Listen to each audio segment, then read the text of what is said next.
Buenos días, creo que todos nos conocemos. Somos José, residente de primer año de Medicina Familiar y Comunitaria, y yo, Cristina, residente de cuarto año. Y vamos a hablar sobre los síndromes geriátricos en atención primaria. Una pregunta, ¿qué edad consideráis a una persona anciana?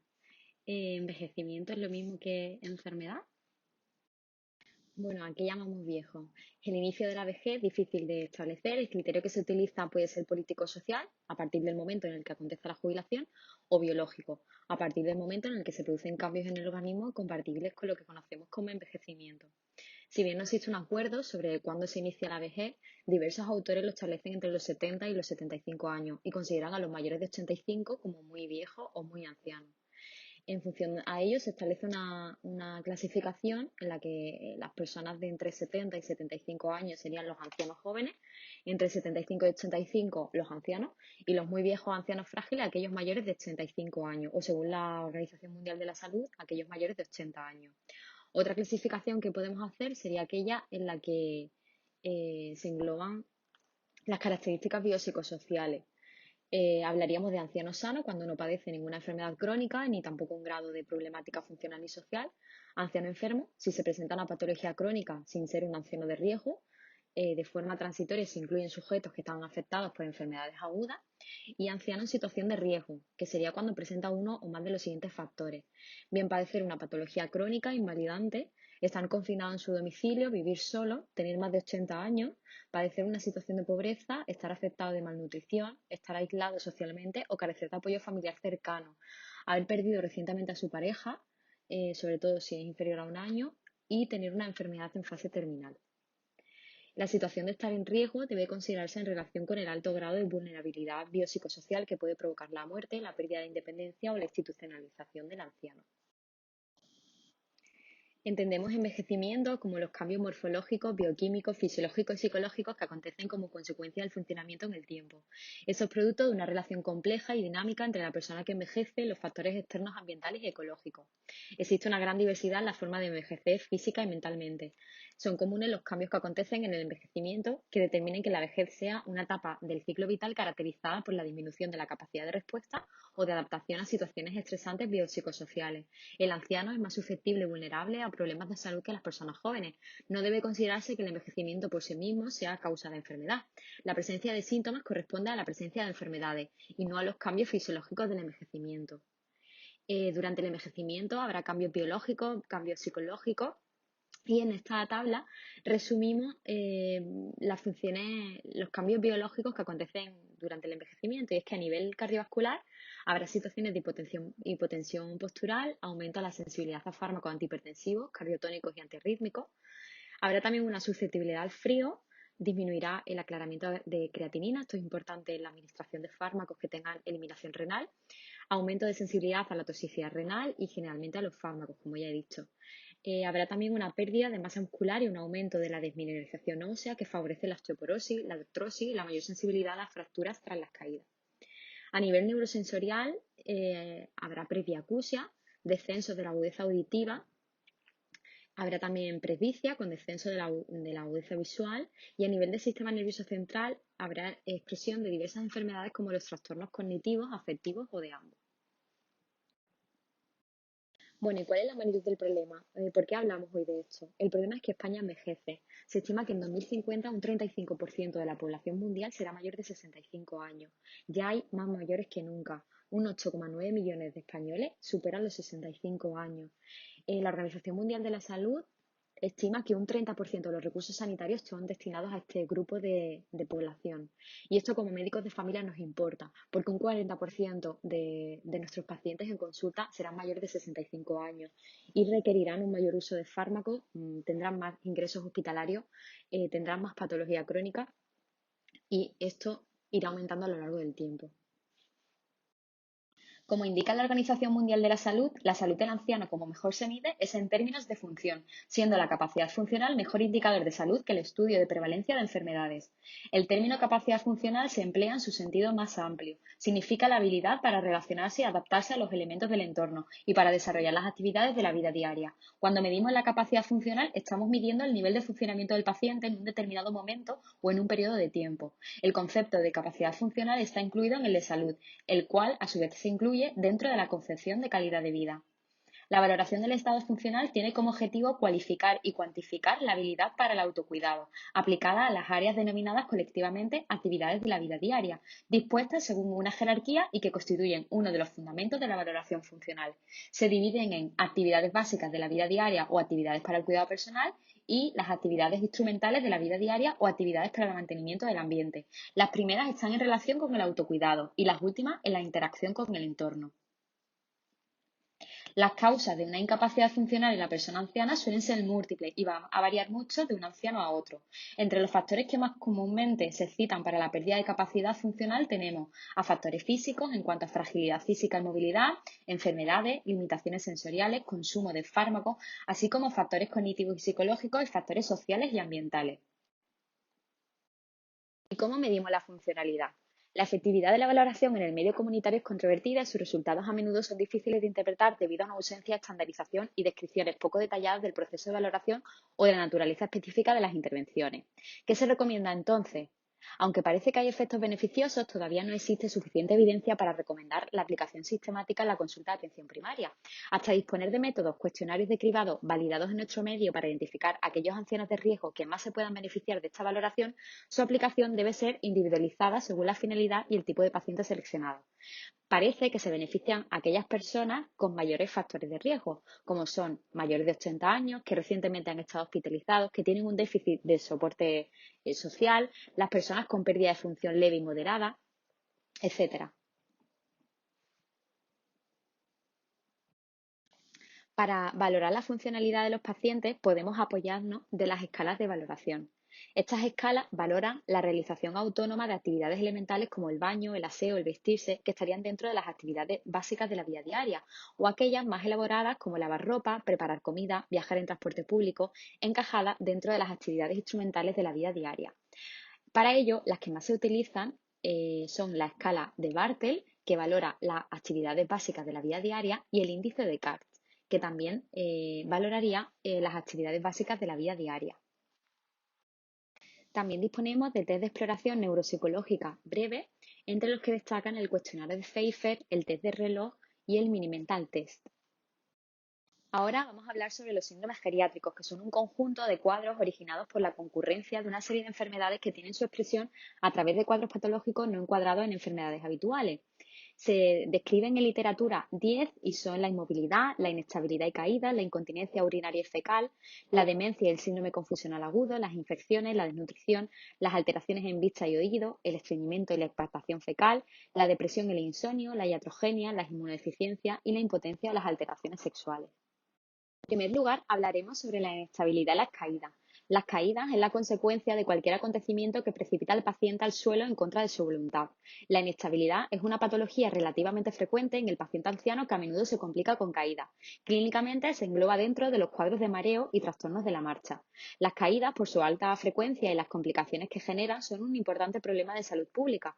Constituyen uno de los grandes síndromes geriátricos y su presencia sirve para identificar a una parte de ancianos considerados frágiles.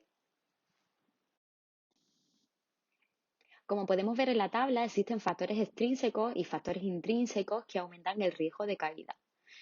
A su vez, estos factores extrínsecos existen unas medidas de prevención dispuestas a disminuirlos y los factores intrínsecos serán aquellas enfermedades relacionadas con el riesgo de caída. Pues, por ejemplo, la patología vascular, una arritmia, una cardiopatía isquémica, una hipertensión ortostática nos puede favorecer el desarrollo de una caída. ¿Qué debemos hacer? Pues la valoración en los mayores del riesgo de caída debe ser una actividad clínica habitual en atención primaria, pero su aplicación no puede ser igual para toda la población. A todos los pacientes mayores, principalmente a los que tienen más de 75 años, se les debería preguntar con regularidad si se han caído en el último año o bien si tienen miedo a caerse. Existen 4 predictores de caídas para pacientes con caídas previas, fácil de aplicar en poco tiempo en la consulta, como son la historia de caídas previas, las alteraciones en la visión, la incontinencia urinaria y la limitación funcional, definida como al menos en 2 de estas actividades alteradas. Todo paciente que ha sufrido una caída con lesiones, que ha tenido caídas repetidas, es decir, más de 2 en 6 meses, que vive en una residencia o que se cae por una enfermedad aguda, debe ser evaluado de manera exhaustiva para la detección de factores de riesgo que puedan ser modificados. Hay que tener siempre en cuenta que una caída puede ser indicativo de una patología subyacente grave. Por ello, Es necesario un estudio de los factores de riesgo, evaluar y explorar el equilibrio o la inestabilidad en la marcha de las caídas y las lesiones previas.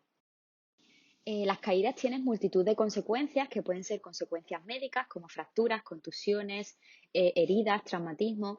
Las complicaciones por permanecer caído un tiempo prolongado, como pueden ser la hipotermia, la deshidratación, una radiomiolisis. Complicaciones de estar inmovilizado, como son las contracturas, las úlceras por presión, las trombosis venosas, las alteraciones respiratorias.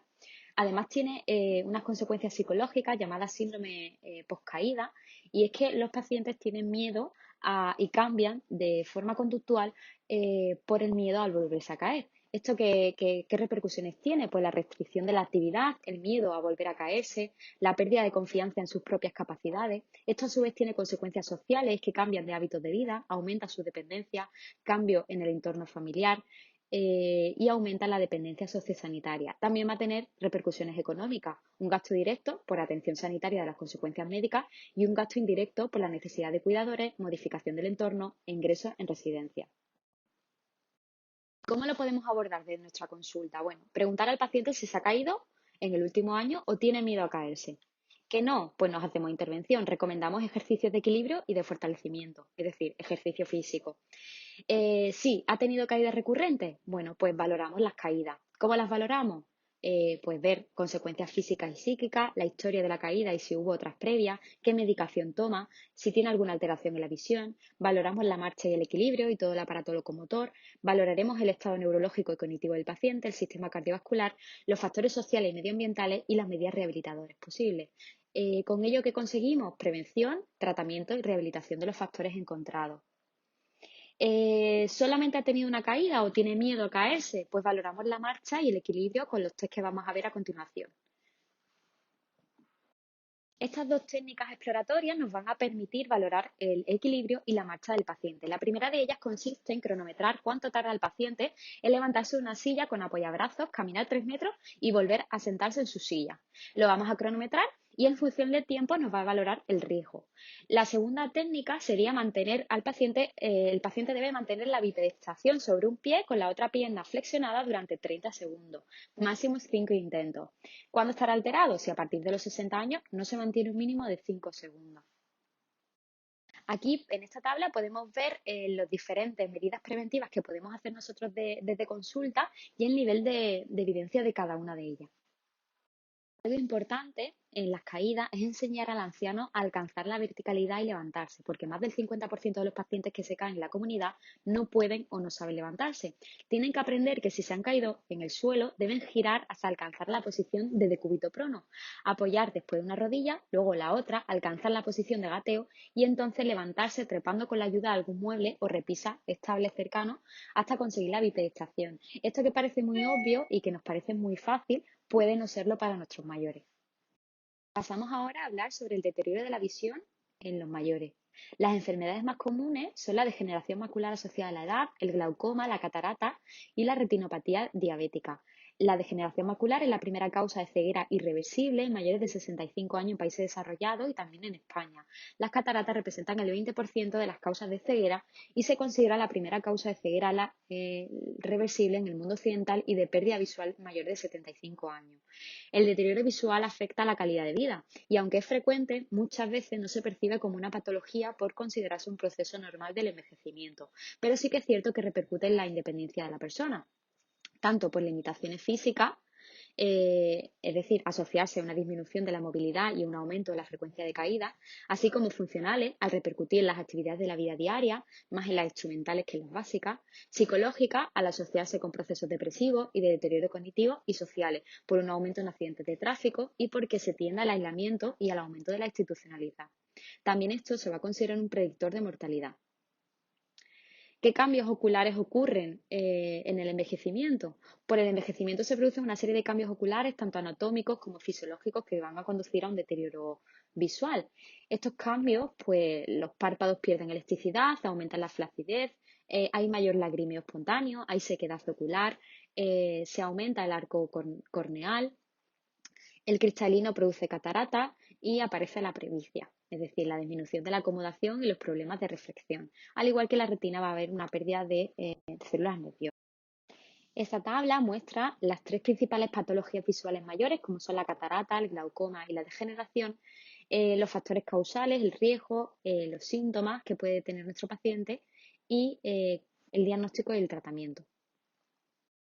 Bueno, ¿y cómo valoramos la capacidad visual en nuestra consulta? Si bien es cierto que nos podemos ayudar de la carta de Snellen o de otros test, serían necesarias otras pruebas complementarias y por ello conveniente derivarlos a oftalmología.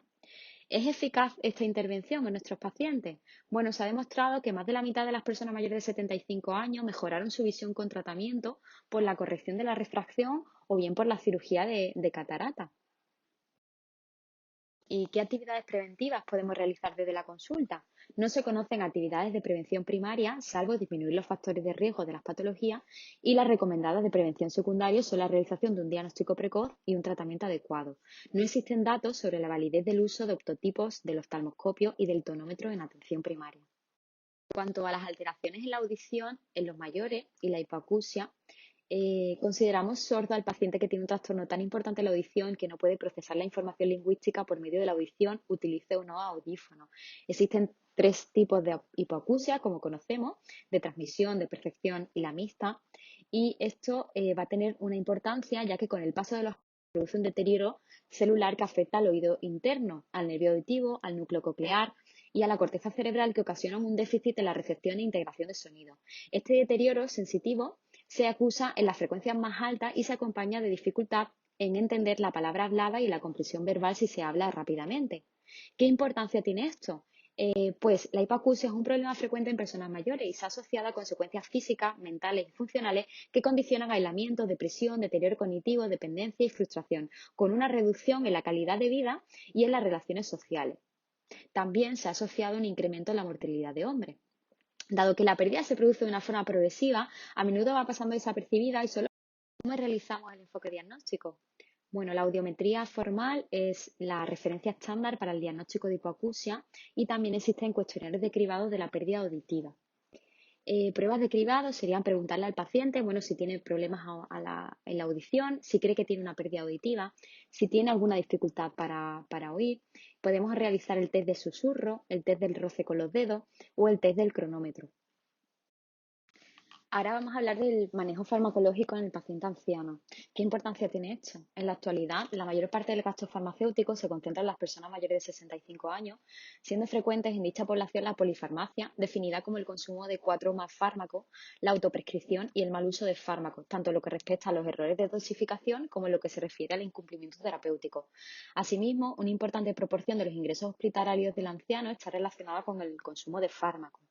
Nos encontramos ante la paradoja de que la mayor parte de las prescripciones farmacológicas se van a producir en la población en la que no se han estudiado en general las características farmacocinéticas y farmacodinámicas de los fármacos. Además, es una población especialmente sensible a las reacciones adversas medicamentosas y que tiene disminuida la capacidad funcional de respuesta en su organismo.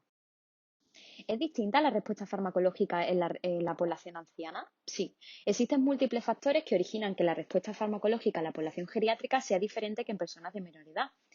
Existen cambios biológicos que esto van a suponer cambios farmacocinéticos y farmacodinámicos asociados al proceso de envejecimiento. Las modificaciones farmacocinéticas son en general bastante bien conocidas para los médicos y se refieren a las acciones del organismo sobre el fármaco, entre las que podemos destacar las alteraciones de la absorción digestiva, de la distribución de los fármacos, el metabolismo y la función renal.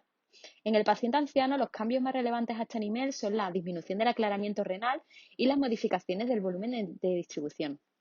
En general, la consecuencia es el aumento de la vida media y de la concentración sanguínea de los fármacos. La disminución del aclaramiento origina que la eliminación renal de los fármacos sea más lenta, lo que da como resultado una acumulación del fármaco. Esto es importante en fármacos que tienen un margen terapéutico estrecho, como por ejemplo sería la digoxina y el litio. También es importante en enfermedades del paciente como la diabetes, la insuficiencia cardíaca, que pueden empeorar la función renal cuando hay procesos intercurrentes que originan una deshidratación, como en las infecciones, y cuando se administran fármacos con una importante metabolización de primer paso hepático, como el propanolol, los opiáceos, etcétera. Existen fármacos cuyo uso es inadecuado en el paciente anciano, como los resumidos en esta tabla. Fundamentalmente las benzodiazepinas, cuyo uso es muy extendido y que producen una sedación diurna y un riesgo de caída. No olvidarnos de las reacciones adversas medicamentosas que son muy frecuentes en la población anciana. Síntomas y signos sugestivos serían las caídas, la depresión, el síndrome confusional agudo, la inquietud, las lesiones cutáneas, el estreñimiento, la diarrea, la pérdida de memoria. Existe un decálogo para la prescripción de fármacos en el anciano. En primer lugar, considerar si existen alternativas no farmacológicas y tratar solo si existe amenaza para la vida, la funcionalidad o el confort del paciente. Iniciar el tratamiento con un diagnóstico preciso y un objetivo terapéutico claro, previniendo y organizando un adecuado seguimiento. Comenzar el tratamiento con dosis bajas y aumentarlas progresivamente hasta alcanzar dosis eficaces. Reevaluar en cada visita la eficacia y los problemas de tratamiento. Antes de introducir un fármaco, valorar si pueden retirarse otros medicamentos. Tomar las decisiones de una en una, primando las decisiones más simples y cómodas para el anciano.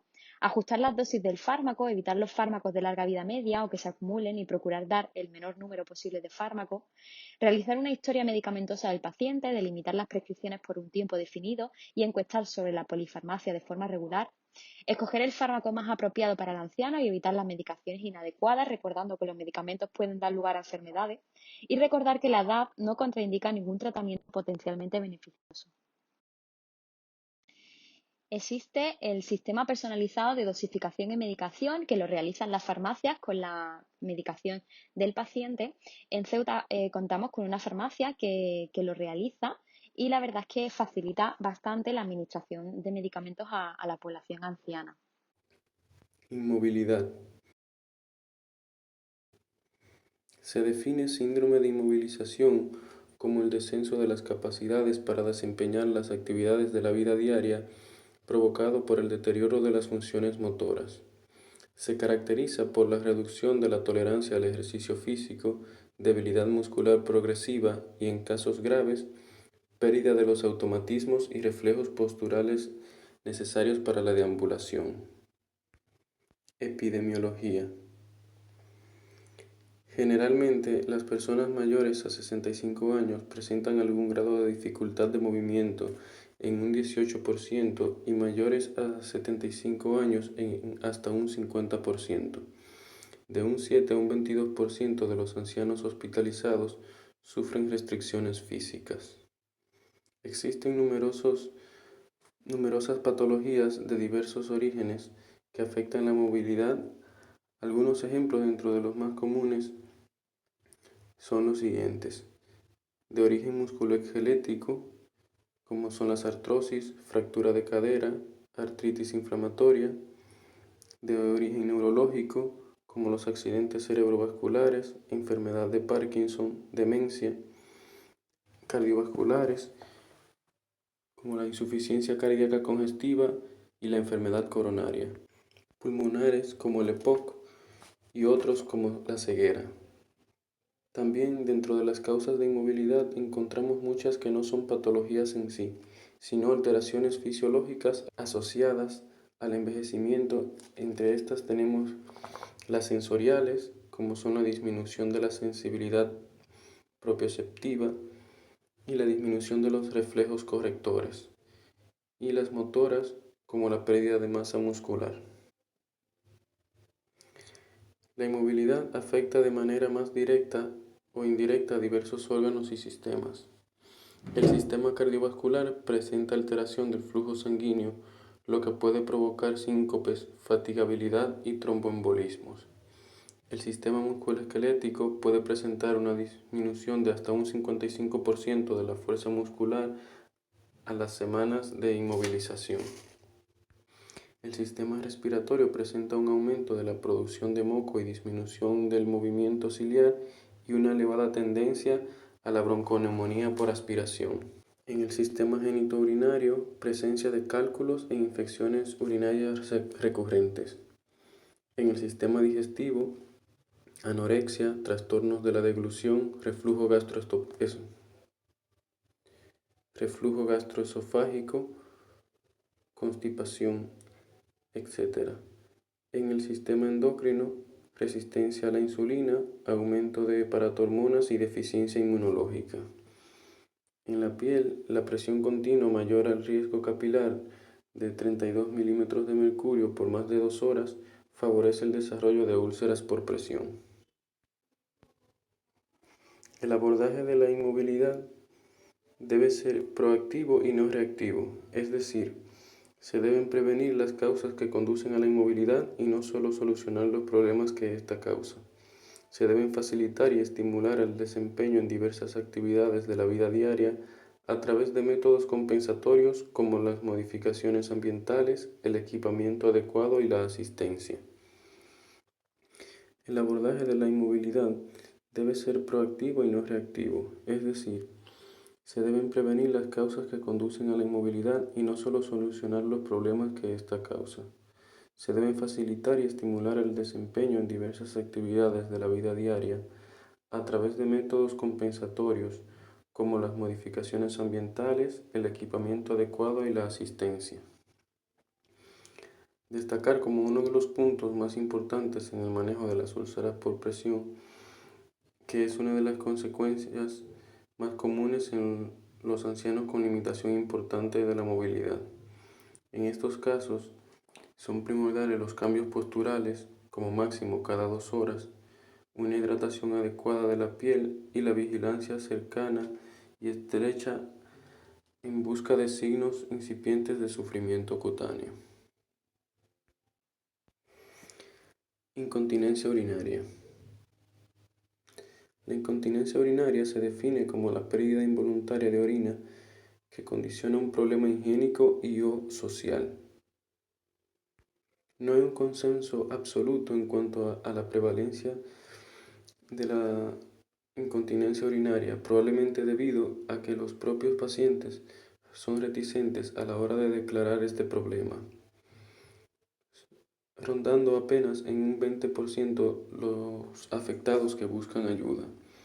Se estima que padecen incontinencia urinaria de un 10 a un 15% de la población mayor de 65 años, de un 30 a 40% en los mayores de 75, 50 a 60% en los adultos mayores institucionalizados y más del 75% en pacientes con deterioro mental grave.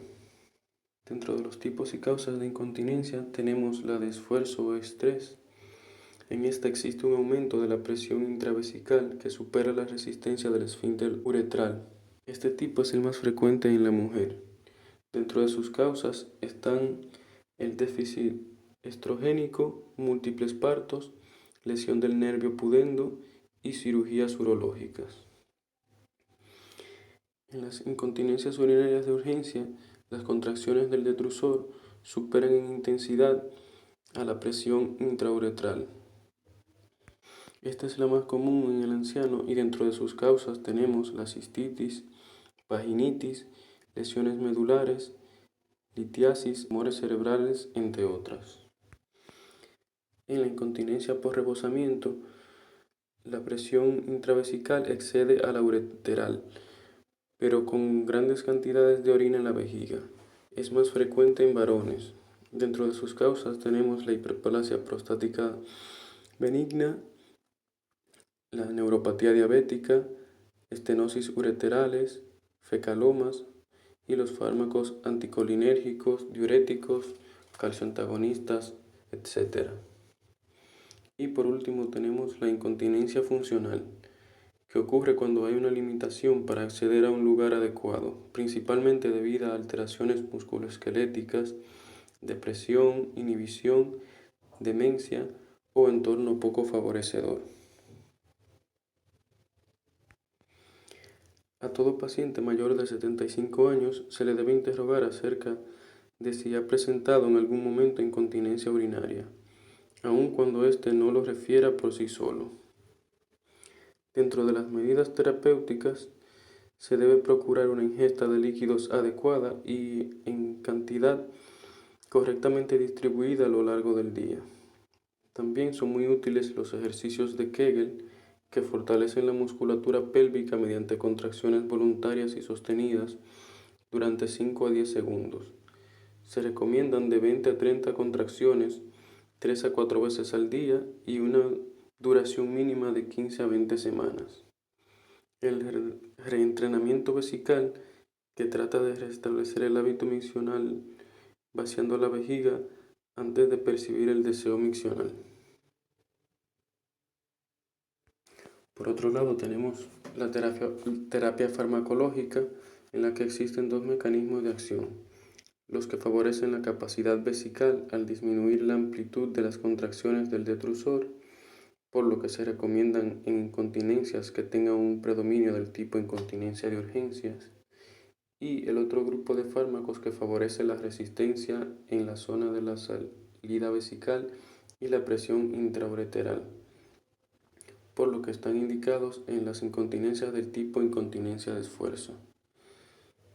Tenemos además el tratamiento quirúrgico, que puede estar indicado, por ejemplo, en mujeres multíparas o en la hiperplasia prostática benigna. Y por último, las medidas paliativas, como sondajes, colectores y absorbentes de orina. Síndrome confusional agudo. El síndrome confusional agudo se caracteriza por la alteración aguda o subaguda de la atención y de las capacidades mentales, con tendencia a la fluctuación a lo largo del día. Suele ser reversible, de corta duración y acompañarse de alteraciones del ciclo vigilia-sueño, del comportamiento psicomotor y del estado emocional, y es el trastorno del comportamiento más frecuente en pacientes ancianos en un hospital general. La edad avanzada y la demencia son los factores de predisposición más importantes. Las causas más comunes son los trastornos metabólicos, las infecciones, el infarto cerebral y los fármacos, sobre todo los anticolinérgicos y analgésicos opiáceos. El primer paso es reconocer la existencia de un síndrome confusional agudo.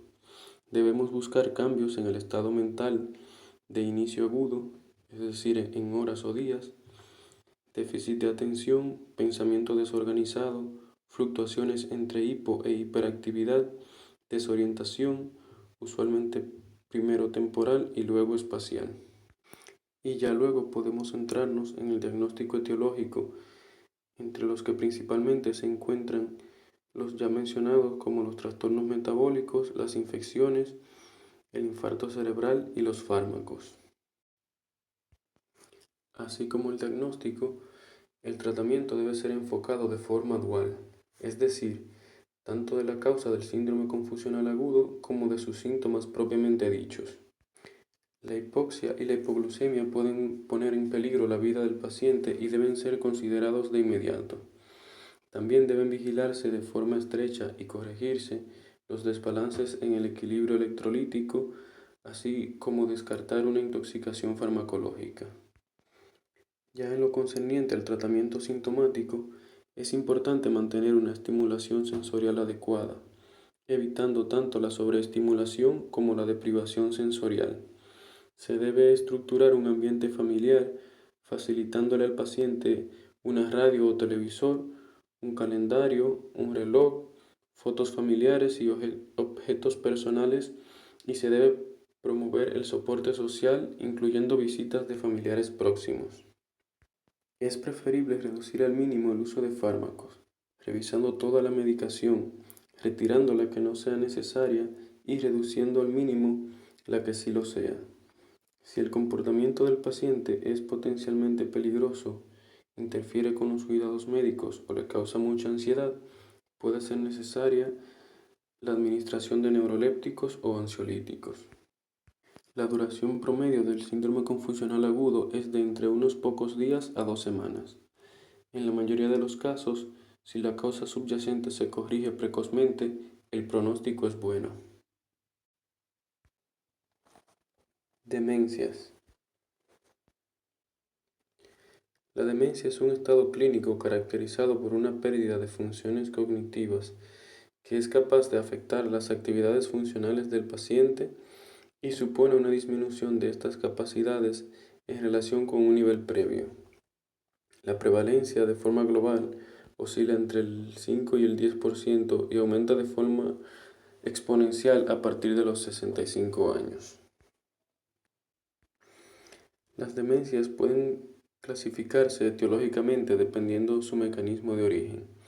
Entre estos tenemos las demencias degenerativas, como son el Alzheimer, la demencia por cuerpos de Lewy y enfermedades degenerativas en las que la demencia puede formar parte del cuadro clínico, como la Corea de Huntington y la enfermedad de Parkinson. Por otro lado están las demencias vasculares, como son la demencia por enfermedad de pequeño vaso, la leucoencefalopatía subcortical, la angiopatía hipertensiva y la angiopatía amiloidea, entre otras. Y por último, las demencias secundarias, como las causadas por hipotiroidismo, déficit de vitamina B12, tumores cerebrales, leucoencefalopatía multifocal progresiva en pacientes con SIDA, etc. Al igual que en el síndrome confusional agudo, se debe realizar primero el diagnóstico sindrómico y luego el etiológico. En el diagnóstico sindrómico se deben evaluar los síntomas cognitivos a diversos niveles, como son trastornos de la conducta y la personalidad, estado afectivo y funcionamiento social y familiar, reflejando la existencia de dificultades en ciertos ítems como recuerdo de acontecimientos recientes, dificultades para rellenar un formulario o encargarse de asuntos financieros como las facturas o dificultad para hacer la compra sin ayuda. Como prueba neuropsicológica breve destaca el Mini-Mental, pero es poco sensible en las fases iniciales de la demencia, en demencias no corticales y en sujetos de bajo nivel sociocultural. Para el diagnóstico etiológico serán necesarias pruebas complementarias como hemograma, bioquímica sanguínea, hormonas tiroideas, vitamina B12, serología aloética, etc. El electroencefalograma puede ayudar a diferenciar la depresión o el síndrome confusional agudo de la demencia. Si el diagnóstico es dudoso después de una evaluación completa, está indicado repetir la evaluación a los 6-12 meses. El tratamiento suele estar mayormente centrado en los síntomas secundarios de la demencia, siendo el más común la depresión. En esta están indicados los inhibidores selectivos de la recaptación de serotonina, que deben mantenerse un mínimo de 4 a 6 semanas antes de decidir que no son efectivos. Los antidepresivos tricíclicos deben evitarse por sus efectos anticolinérgicos. Otros síntomas secundarios, como la ansiedad y la agitación, pueden tratarse con benzodiazepinas de vida media corta o intermedia y con neurolépticos atípicos, respectivamente.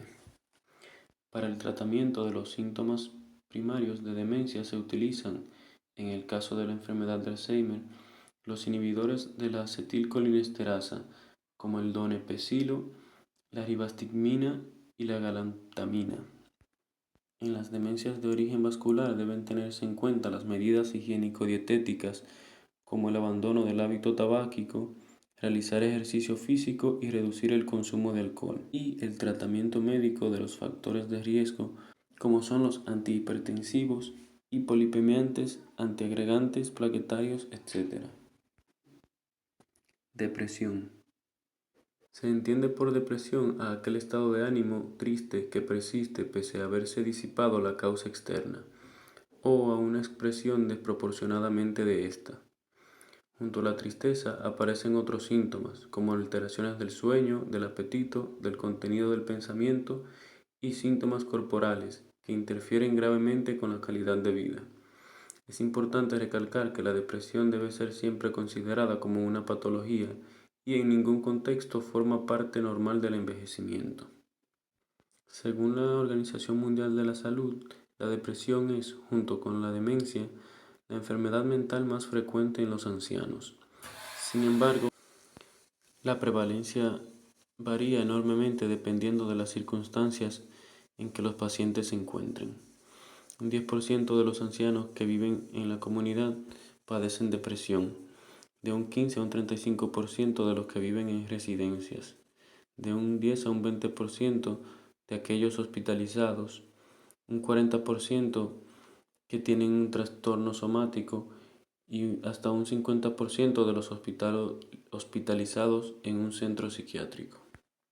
La etiopatogenia de la depresión en el colectivo geriátrico implica los mismos factores que en el resto de la población, es decir, neuroquímicos, genéticos y psicosociales, aunque en este grupo poblacional los factores precipitantes de carácter psicosocial y somático parecen tener mayor relevancia. Como sabemos, el diagnóstico de la depresión es fundamentalmente clínico, basándose en la anamnesis y la exploración del paciente. En el anciano existe una marcada tendencia a expresar su malestar como aburrimiento, apatía o indiferencia, sin que necesariamente el estado anímico sea vivenciado o asumido como tristeza. La anedonia es el síntoma más temprano, caracterizado por el desinterés por todas las actividades u ocupaciones que antes resultaban gratas. También suele haber una tendencia más marcada a la somatización, como cefaleas tensionales, meteorismo, diarreas, tensión muscular y alteraciones en los patrones del sueño. El tratamiento debe realizarse tanto desde el enfoque farmacológico como desde el enfoque psicosocial. En el aspecto farmacológico, ya comentado brevemente en el apartado de tratamiento de los síntomas secundarios de demencia, se basa principalmente en la utilización de antidepresivos como los inhibidores selectivos de la recaptación de serotonina, siendo estos de elección por sobre otros antidepresivos de generaciones previas como los tricíclicos, por su menor gama de efectos adversos. En la parte psicosocial se debe priorizar el estudio del contexto del paciente, evitar el aislamiento y evitar dentro de lo posible que su vida diaria sea en extremo rutinaria, proporcionando interacción con su entorno familiar y o social. Además, se debe explicar al paciente el carácter temporal de la depresión, comentarle la frecuencia del trastorno, dejarle expresarse y comunicarle la buena evolución si ésta se produce. Consideramos que es un tema bastante extenso y hemos basado la bibliografía en estas dos guías. Una de ellas, la atención a las personas mayores desde el grupo de atención al mayor de la Sociedad Española de Medicina Familiar y Comunitaria, y la otra es el Informe Mundial sobre el Envejecimiento y la Salud de la Organización Mundial de la Salud.